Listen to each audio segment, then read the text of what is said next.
but I'm still a little leery too over the floor like that, but I'm just showing you to see if I can do it. That you don't have to drag the craft paper around all the place. Now I'm just cleaning off the edge of my brush, getting it over here.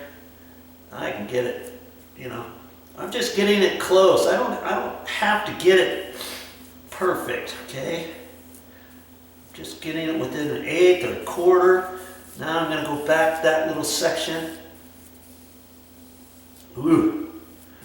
Whew. That. Fill that in. I'm good to go for the next section. Get this up. I've got a crummy throwaway container in the bottom of these, and it's not the same size as everything else. I don't know what's going on with that. I just have to be careful when I move this around.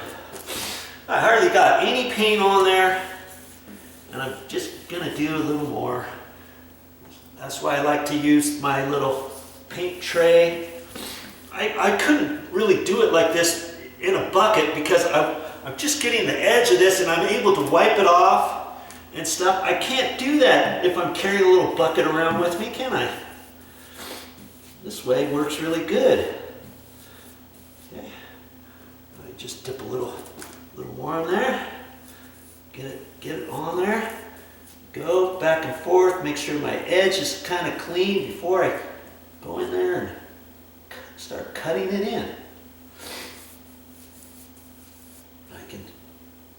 Usually I only run it once, but you can run it a couple times. If you get too much paint on there, you're going to see an edge at the bottom. Okay? And that's what you really don't want. There, like that. Now I'm just cleaning up that edge right there. Okay? Look at that. Almost looks like I know what I'm doing, huh? Almost. Almost. And I tell you, I'm just an average Joe. I keep telling people that on my videos. If I can do it, you can do it. You know, I'm not going to show you much of anything I think you can't do. So rest assured, you see a video of mine, and if I'm doing something on there, I just happen to think you could do it too. Okay? Getting it kind of close. Now I'm going to go back, make sure my edges are kind of clean. I still got plenty of paint on my paintbrush to get down there. Kaboom! Kaboink! Look at that. Back and forth a couple times. Ah, nice. Okay. I see one little thing right there. Nope, that's on the baseboard.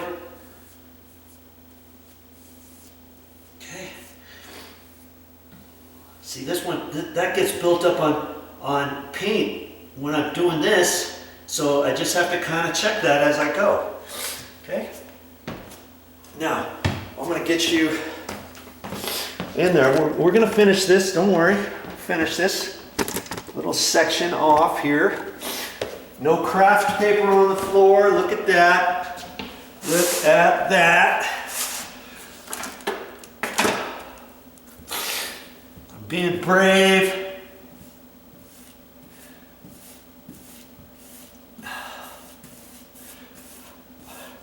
I could go all the way to the end of the wall, but usually I try to stick about with the same way. And so I'm gonna just go as far as I feel comfortable. Got my knee brace on, my back support on. Now see, I didn't have enough paint there, I could tell, so I'm going to get just a little more. See that ridge of paint? Now I can take that, move it around on my paintbrush. Oh, there's a little something in the paint. You got to get those things out of there. And now I can cut it in.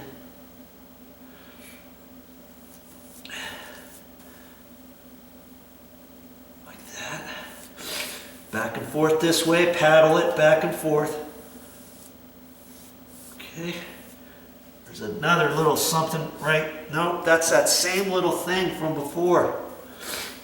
See, if I go this way now, I can't leave it because when it dries, you can get all those marks. So go back and forth this way.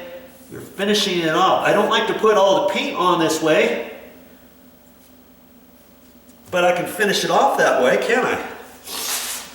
And that puts just that nice little top layer on there. Okay. Now, I'm just going to concentrate on this little section right here. You see anything hard here? Have I shown you anything hard yet? I don't think so. I don't think so.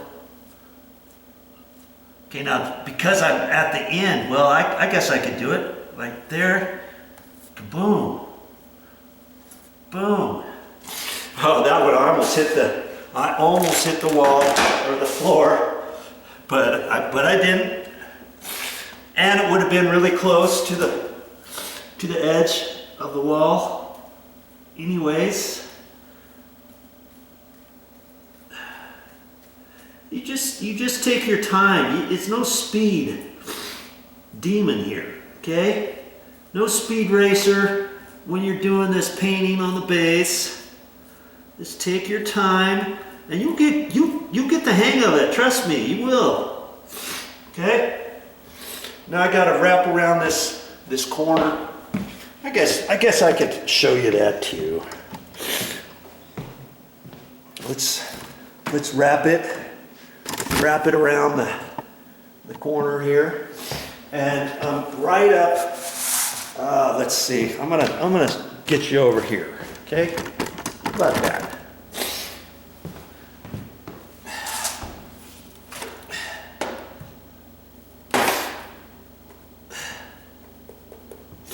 This goes up the stairwell, and the baseboard just stops right over here.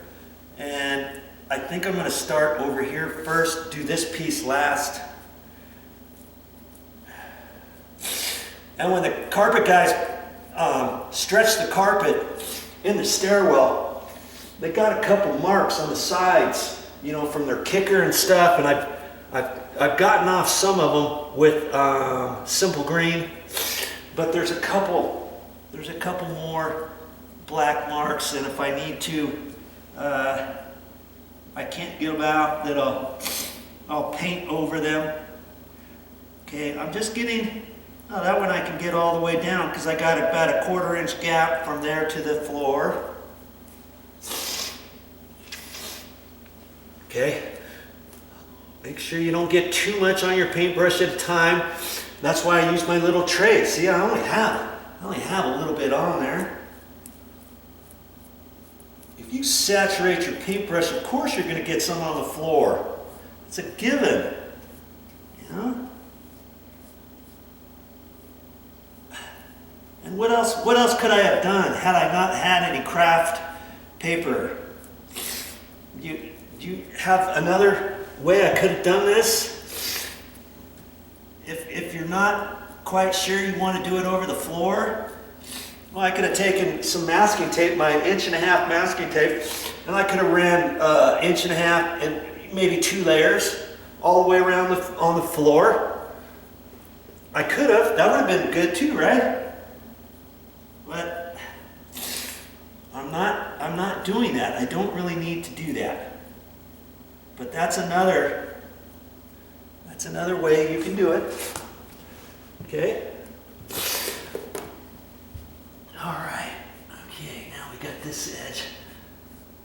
And when I get all done with this, I'll check the little outside corners. I don't want to build up too much paint. Then you get little runs, or when it dries, if it doesn't run all the way, it might be built up on a corner. And you may think, oh, that was caulking from before. Well, no, sorry. It wasn't caulking, it was your paint. It just dried in a bunch because you weren't paying attention. Okay, there's another little something. I'll put that in the side of my little paint tray.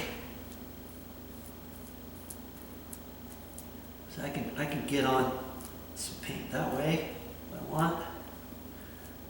Down there. Now I wouldn't leave it like that. See, I'm gonna run back flat. Okay, that's how you want it. Now I can go back and kind of check other things. That little side piece, instead of going from bottom to top, I can run that flat, right?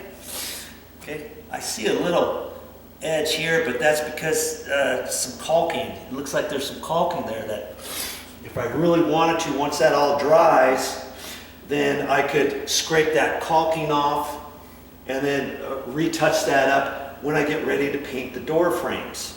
Because I'm going to be painting the door frames next, but I really wanted to concentrate on these floors, on the baseboard. You see how nice that turned out? I mean, look at that. How long did that take? It didn't really take me that long to do this one little section here. See? Well, that look nice? I mean, you can do that too. Here, I told you, I've got this all painted down at the bottom, and after that dries, then it's time to cut in the walls. I've done this little section out here. The baseboard looks like a professional painted that. Let me tell you, there's always a rhyme and reason to everything. Okay? So I'm painting the baseboard first. When the baseboard gets dry, I will cut in the wall paint down to the top edge of the baseboard, and it's going to look nice and clean. This section I still have to do. Okay? I'm still working down over here. So on this wall, you saw how I was doing it from left to right. I could do it from right to left, but it takes me a little bit longer. And I just have a knack of doing the backhand that way. So on this little section of wall, where am I going to start? Right over there on the left-hand side. And I'm going to come this way. When I get bunched up in here, then I'll go from right to left, that last little bit. That next piece, left to right, right to left, over there. So then when I get this little section over here, okay, it goes from there, up over here, over to the cabinet. Where am I going to start? I'll give you one guess. Right there. Left to right, baby. That's how I'm going to do it. And then see, you just take all these little sections. These are little mini projects, M-I-N-I, mini projects, left to right, starting from there, kaboom, to stop. And when I do that little section in there, that's going to be kind of tricky, but I'll be able to do it. And that one there, I don't know. I might put some masking tape, or I may put a little piece of craft paper down there or something on that one, because I like to work. You saw how I like to work, and sometimes you can't paint that way. You just have to kind of get used to it and do things differently. Now in this bathroom here, I'll have my construction light. I'll plug my construction light in over here. I'll have the light shining over here. And where am I going to start? Ooh, almost tripped over that. Okay, there's a door right there. I can start right from there, can't I? Left to right, left to right, left to right, left to right. Kaboom! Finish off over here. Then I got this little section of baseboard to do. I'm going to start right there, of course. Kaboom. This little section of baseboard right there. I'm going to start on the left-hand side, but when I get over into there, then I have to go from right to left. And I'll be able to do it. It'll be fine. And most of this, I'm not going to use my craft paper. But I wanted to have the craft paper here in order to show you how easy it is when you have this craft paper, and you can get it at Home Depot. It's very inexpensive. It's about $13 for a big old roll. I think it's 250 feet. And there it is, the craft paper. See, I used it out here when I painted these doors. I just set it up along the wall, put masking tape down on that, And these doors have been sitting here for over 2 weeks, drying, curing, and of course, that's the last thing I'm gonna work on after I get done with all the painting and stuff. And obviously, I had to have them off until all the flooring got installed, all the carpet got installed, and all that. And I'll be putting new hardware on here, new hinges, we had brass colored hinges from before, like on this door. I haven't painted this door yet because it was in the garage. I'll be painting this, you know, as one little mini project, M-I-N-I. And this was the handles that were here from before. Well, Mommy likes the nickel plated handles, so we're gonna go to the store and try to find something that she'll like. Maybe I kind of like the paddle handle, but they also have some other ones that are smaller in diameter at the top, and we might go for those two. Hey, whatever she wants, we'll end up getting at the store. So she'll help me pick those out at the hardware store, and the hinges will be nickel plated, nickel colored, and then the door handles will be nickel or brushed chrome or something like that. It'll look nice when it gets done. But the craft paper, yes, you get that craft paper. I use that for everything. I use that for just about everything. It comes in handy, and when I get done with it, I just fold it up 1/3 over, 1/3 over, boom, ba boom, ba boom, ba boom, and then I step on it, and it creases nice and easy. Then I can just take that, stack up all my craft paper and throw it away.